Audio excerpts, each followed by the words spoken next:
Progress on the house slowed down over the winter, but spring is here and Peter and I are ready for the next big push to finish building our own house on the 30 acres we bought in Tennessee.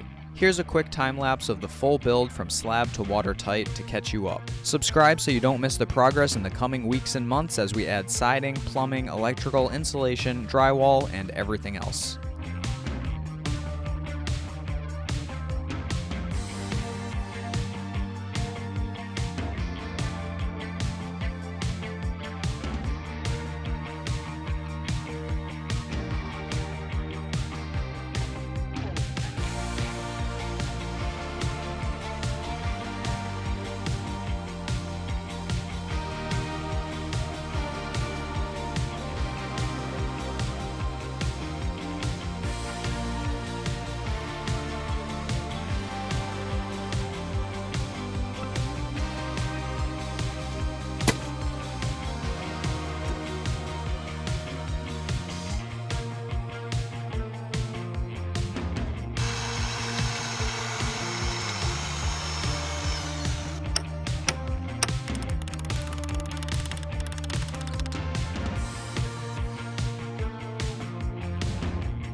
That's where we're at. Any questions, please comment or check out some of the more detailed videos on each step. Next up is rough-in plumbing and electrical on the inside and siding on the outside. I'll see you out there.